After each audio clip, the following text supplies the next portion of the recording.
ಗಂಟೆಗೆ college bus ಬರ್ತಿತ್ತು, ಬೆಳಿಗ್ಗೆದ್ದರಿಂದ 6 ಹೋಗ್ತಿತ್ತು.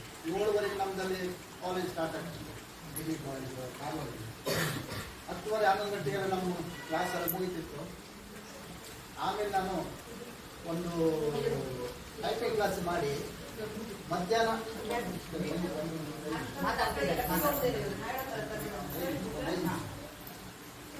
ಅಲ್ಲಿಂದ ಶಾಲೆ ಮುಗಿಸ್ಕೊಂಡು ನಾನು ಮನೆಗೆ ಸಹ ಮುಂದುವರಿಸಿ ಸುಮಾರು ಬರ್ತಿದ್ದೆ. ಅವಾಗ ಕನ್ನಡ ಶಾಲೆಯಲ್ಲಿ 2ವರೆಯಿಂದ ಕ್ಲಾಸಲ್ಲಿ ಇತ್ತು. ನನಗೆ ನಮ್ಮೂರು ಶಾಲೆಯಲ್ಲಿ ಏನಾದ್ರು ಮಾಡಿ ನಾನು ಕಾಲೇಜಿಗೆ ಬಂದು ಕೂಡ ಒಂದು ಹೊತ್ತು ನಮ್ಮೂರು ಶಾಲೆ ಹೋಗ್ಕೊಂಡು ಏನೋ ಮಕ್ಕಳಿಗೆ ಪಾಠ ಮಾಡಬೇಕೆಂಬುದು ನಾನು ಇದಿತ್ತು. ಆ ಶಿಕ್ಷಕರಂತೆಲ್ಲ ಹೇಳಿದೆ, ನಾನು ಅವ್ರು ಯಾರು ಅವಕಾಶ ಕೊಡಲಿಲ್ಲ. ಇಲ್ಲ, ಶಿಕ್ಷಕರಿಗೆ ಮಾತ್ರ ಪಾಠ ಮಾಡೋದು ಮತ್ತು ಬೇರೆ ಔಟ್ಸೈಡ್ ಯಾರೂ ಪಾಠ ಮಾಡಲಿಕ್ಕೆ ಅವಕಾಶ ಇಲ್ಲ ಅಂತ ಹೇಳಿದ್ರು.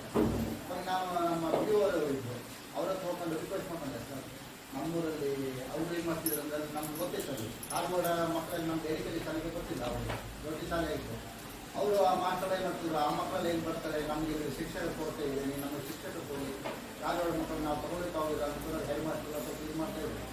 ನಾನು ಪಿಡಿಒ ಹತ್ರ ರಿಕ್ವೆಸ್ಟ್ ಮಾಡಿದೆ, ನಾನು ಫ್ರೀಯಾಗಿ ಶಾಲೆ ಕಾಲೇಜ್ ಮುಗಿದ್ಮೇಲೆ ಮಧ್ಯಾಹ್ನ 2ವರೆಯಿಂದ 5ವರೆಗೆ ಪಾಠ ಮಾಡ್ತೀನಿ ಸರ್, ನಾನು ಅವಕಾಶ ಕೊಡಿ. ಆಯ್ತು, ಹಾಗಾದ್ರೆ ನೀವು ಫ್ರೀಯಾಗಿ ಪಾಠ ಮಾಡ್ತೀಯಲ್ಲ, ಅದಕ್ಕಿಂತ ದೊಡ್ಡ ಏನು ಪಾಠ ಮಾಡಿ ನಾನಿದ್ದೇನೆ ಅಂದ್ಕೊಂಡು ನಾನು 2 ವರ್ಷ ಸತತವಾಗಿ ಶಾಲೆ ಕಾಲೇಜ್ಗೆ ಹೋಗಿ ಮುಗಿಸ್ತಾ ಬರ್ಕೊಂಡು ಬಿ ಎಡ್ ಹೋದಲ್ಲಿ ಬಿ ಎಡ್ 2 ವರ್ಷ ಫ್ರೀಯಾಗಿ ಮಕ್ಕಳಿಗೆ ಪಾಠ ಮಾಡಿದ್ದೀನಿ ನಾನು. ಅಂದರೆ 4ನೇ ಕ್ಲಾಸು 5ನೇ ಕ್ಲಾಸು. ನಮ್ಮ ನಾಗತಂಬಾಯಿರೋ ವಿಜಯ ಮಾಸ್ಟರ್ ವಿಜಯಲ್ಲ ಅವಾಗ ಅವರು ಹೀಗೆ ಮಂಜು ಎಲ್ಲ ಹಾಕಿ ನಮ್ಮ ಮಂಜು ಎಲ್ಲ ಪಾಠ ಮಾಡಿದ್ದೀನಿ ನಾನು. ಅಂದರೆ ನನಗೆ ಶಿಕ್ಷಣ ಬಗ್ಗೆ ನನಗೆ ಹಾಗೆ ಮಕ್ಕಳಿಗೆ ಪಾಠ ಮಾಡಬೇಕಂತ ಇತ್ತು ನನಗೆ. ಹಾಗೆ ನಾನು ನಾನು ಹೇಳಿದಂಗೆ ಬೆಂಗಳೂರು ಗ್ರಾಮಾಂತರ ಜಿಲ್ಲೆಯಲ್ಲಿ ನಾನು ಶಿಕ್ಷಕನಾಗಿ ಸೇವೆ ಸಲ್ಲಿಸಿದ್ದೆ. ಅಲ್ಲಿ ಸೇವೆ ಸಲ್ಲಿಸಿದ್ರು ನಾನು ನನ್ನಿಂದ ಆಗುವಂಥ ಸಹಾಯವನ್ನು ಜನರಿಗೆ ಮಾಡಬೇಕು. ನನ್ನ ಒಂದೇ ನೌಕರಿ ಅಷ್ಟೇ ಮಾಡ್ಕೊಂಡು ನಾವು ನೋಡ್ಕೊಳ್ಬಾರ್ದು, ನಮ್ಮೂರಿಗೆ ಜನಕ್ಕೆ ಸ್ವಲ್ಪ ಏನೋ ಹೆಲ್ಪ್ ಮಾಡಬೇಕು ಅಂತ ಬಂದರೆ ಯಾವಾಗ ಇತ್ತು. ಅಂದರೆ ಬೆಂಗಳೂರು ಅಂದರೆ ಸ್ವಲ್ಪ ಇಲ್ಲಿ ಸ್ವಲ್ಪ ಹೆಲ್ಪ್ ಭಾಳ ದೂರ ಆಯಿತು. ಆವಾಗ ಹೋಗೋದು ಬರೋದು ಕಡಿಮೆ ಇತ್ತು ಜನರಿಗೆಲ್ಲ. ಬೆಂಗಳೂರು ಅಂದರೆ ವ್ಯವಸ್ಥೆ ಅಷ್ಟೊಂದು ಇಲ್ಲ ಇತ್ತು, ಯಾರು ಗುರುತು ಪರಿಚಯ ಇಲ್ಲ ಇತ್ತು ಅವರು. ಕೊನೆಗೆ ಅಂಥವ್ರಲ್ಲಿ ನಾವು ಇಲ್ಲಿಯವರನ್ನು ಅವಾಗ SSLCಯಲ್ಲಿ ಕೆಲವರು ಫೇಲ್ ಆಗ್ತಿದ್ರು. ಫೇಲ್ ಆದವಾಗ ಹಾಫ್ ಮಾರ್ಕ್ಸ್ ಅಂತ ಬರ್ತಿತ್ತು ಕೆಲವರು. ಅವಾಗ ಅದು ಫುಲ್ ಮಾರ್ಕ್ಸ್ ಮಾಡಿಸ್ಕೋಬೇಕಾಗ್ತದೆ, ಬೋರ್ಡಲ್ಲಿ ಮಾಡಿಸ್ಕೋಬೇಕಾಗ್ತದೆ. ಅವರೆಲ್ಲರೂ ನಂಗೆ ಪತ್ರ ಬರೀದ್ರು ಮತ್ತು ನಾವು ಬಂದಾಗ ಹೇಳ್ತಿದ್ರು. ಸುಮಾರು ಒಂದು 100-200 ಮಂದಿ ನಾನು PU ಬೋರ್ಡಲ್ಲಿ ಹೋಗ್ಕೊಂಡು ಫುಲ್ ಮಾರ್ಕ್ಸ್ಗಳನ್ನು ಮಾಡ್ಕೊಡ್ತಿದ್ದೇನೆ. ಅವರೆಲ್ಲ ಈಗ ನೌಕರಿ ಮಾಡ್ತಾ ಇದ್ದಾರೆ ಅವರು. ಹಾಗೆ ಸುಮಾರು ನಾನು ನಮ್ಮೂರಿರ್ಬೋದು, ಬೇರೆ ಜಾತಿ ಇರ್ಬೋದು, ಎಲ್ಲರೂ ಇರ್ಬೋದು ಎಂಪ್ಲಾಯ್ಮೆಂಟ್ ಮಾಡೋದಕ್ಕೆ. ಆವಾಗ ಬೆಂಗಳೂರು ಗ್ರಾಮಾಂತರ ನಾನು ನಮ್ಮ ಚಿಕ್ಕಪ್ಪ ಮನೆ ಬೆಂಗಳೂರು ಇತ್ತು, ಅದು ನನಗೆ ಅನುಕೂಲ ಆಯಿತು. ಅವರು ರೇಷನ್ ಕಾರ್ಡಿಗೆ ಸುಮಾರು ಒಂದು 16 ಮಂದಿಯನ್ನು ಇಲ್ಲಿಯವರನ್ನು ರೇಷನ್ ಕಾರ್ಡಿಗೆ ಅವ್ರ ಹೆಸರನ್ನು ಸೇರಿಸ್ಕೊಂಡು ಅವ್ರನ್ನ ಕರ್ಕೊಂಡೋಗಿ ಎಂಪ್ಲಾಯ್ಮೆಂಟ್ ಮಾಡಿ ಅವರು 1 ತಿಂಗಳು 2 ತಿಂಗಳು 3 ತಿಂಗಳು ನಮ್ಮ ರೂಮಲ್ಲೆಲ್ಲ ಕೆಳಗೆ ಇಟ್ಕೊಂಡಿದ್ದೀವಿ ನಾವು ವ್ಯವಸ್ಥೆ ಮಾಡಿಕೊಂಡು. ಸುಮಾರು 13 ಮಂದಿ, ಅದರಲ್ಲಿ ಒಬ್ಬರು ಲೆಕ್ಚರ್ ಆಗಿದ್ದಾರೆ, 2 ಮಂದಿ ಕಾಲೇಜ್ ಹೈಸ್ಕೂಲ್ ಟೀಚರ್ ಆಗಿದ್ದಾರೆ.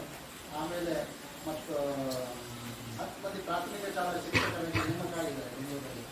ಈಗ ನಮ್ಮ ಅನುಭವದಲ್ಲಿ ಕೆಲವರು ನೌಕರಿ ಮಾಡ್ತಿದ್ದಾರೆ. ಯಾಕಂದರೆ ನಾನು ಹೇಳ್ತಿದ್ದೇನೆ ಅಂದರೆ ಇನ್ನೂವರೆಗೆ ನಾನು ಈ ವಿಷಯವನ್ನು ಹೇಳ್ಕೊಳ್ಳಿಲ್ಲ. ಈಗ ಮುಂದೆ ಯಾರೋ ಒಬ್ಬರಿಗೆ ಹೆಲ್ಪ್ ಮಾಡಿದ್ರೆ ಮುಂದೆ ಒಂದು ನಮಗೊಂದು ಕರ್ತವ್ಯದ ಮನೋಭಾವನೆ ಬರ್ತದೆ, ನಾವು ಒಬ್ಬರಿಗೆ ಹೆಲ್ಪ್ ಮಾಡಿದ್ದೀವಲ್ಲ ಅನ್ನೋಂಥ ಭಾವನೆ ಬರ್ತದೆ. ಹಾಗೆ ನನಗೆ ಈ ಶಾಲೆಯಲ್ಲಿ ಸುಮಾರು 2-3 ವರ್ಷ ನನಗೆ ಅವಕಾಶ ಸಿಕ್ತು. ಆದರೆ ಮನುಷ್ಯನ ಜೀವನ ಒಂದು ನದಿ ಇದ್ದ ಹಾಗೆ. ಈ ನದಿಯಲ್ಲಿ ಏರಿತರ ಇದರಲ್ಲಿ ಕಷ್ಟ ಸುಖಗಳನ್ನು ನಾವು ಆ ಒಂದು ಇದರಲ್ಲಿ ನಾನು ಕಷ್ಟವನ್ನು ನುಂಗಿದೆ.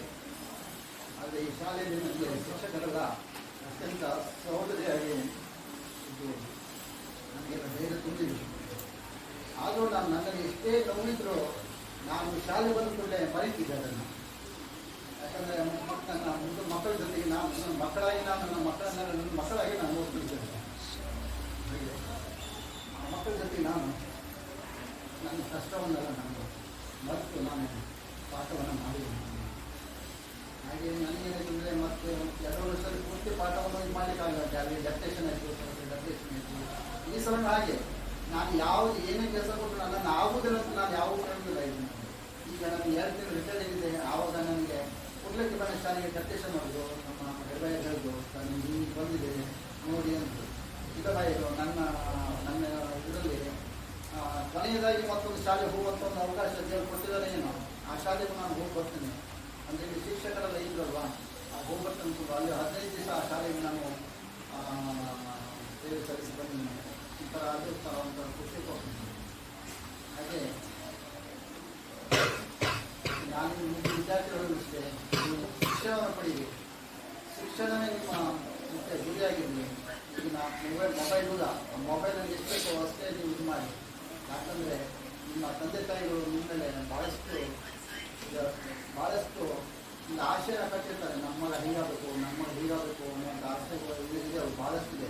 ನಿಮ್ಗೆ ಅವರು ಹೇಳಲಿಕ್ಕೆ ಆಗೋದಿಲ್ಲ, ಆದರೆ ಎಷ್ಟೇ ಕಷ್ಟ ಇದ್ರು ನಿಮ್ಗೆ ಬೇಕಾದನ್ನು ಅವರು ತೋರಿಸ್ತಾರೆ ಅಲ್ವಾ, ಹೌದಲ್ವಾ?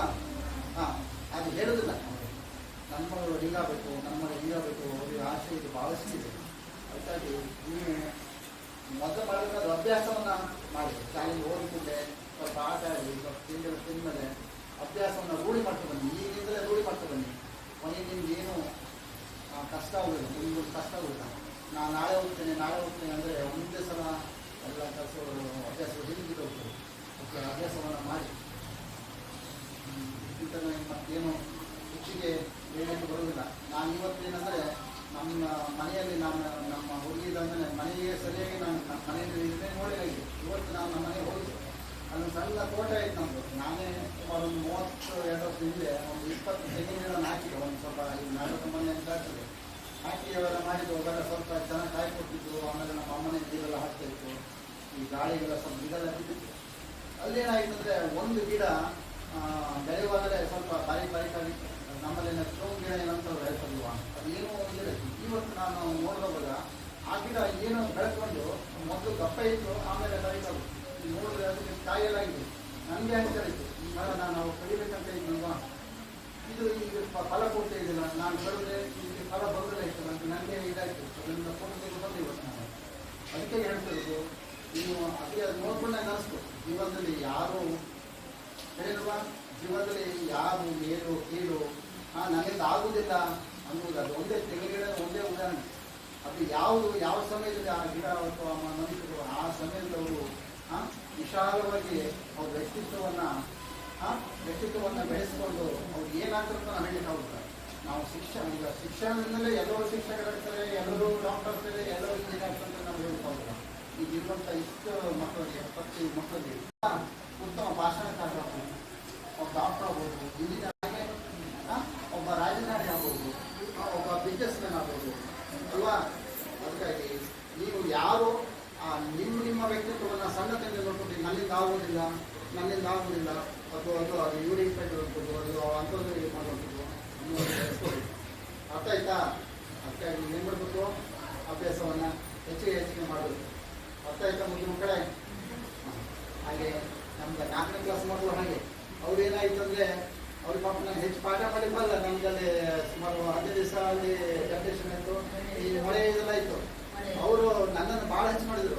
ನನ್ನ ಪಟ್ಟಿ ನಾನು ತೋಟಕ್ಕೆ ಬಂದರೆ ನಾನು ಹಂಚೆ ಬಂದು ಕೆಚ್ಚ ಕಡೆ ನಿಂತ್ಕೊಳ್ಳೋದು. ಅವರು ಗೊತ್ತಾಯ್ತಲ್ವಾ, ಸರ್ 10 ಇದೆ ಸರ್, 9 ದಿವಸ ಇದೆ ಸರ್, 8 ದಿವಸ ಇದೆ ಸರ್, ಓದಿದ್ದೆ ಹಿಂಗೆ ಹೇಳ್ತಾ ಇದ್ದಾರಲ್ಲ.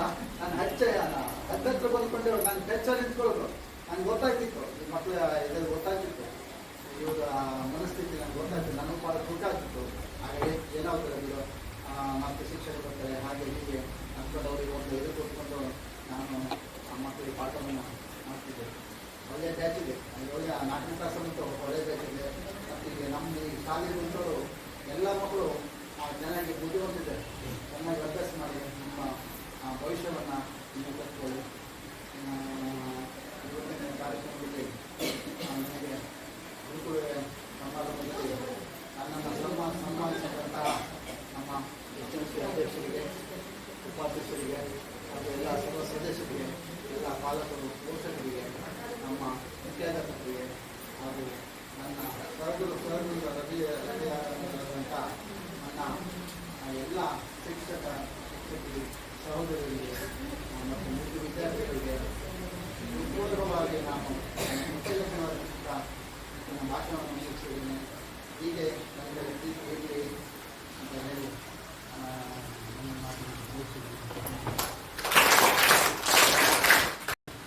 ಮತ್ತು ಶಿಕ್ಷಕರ ಸಂಘದಿಂದ ಆಗುವಂಥ ಅವರಿಗೂ ನಾನು ಹೆಚ್ಚು ಕೃತಜ್ಞತೆ ನಾನು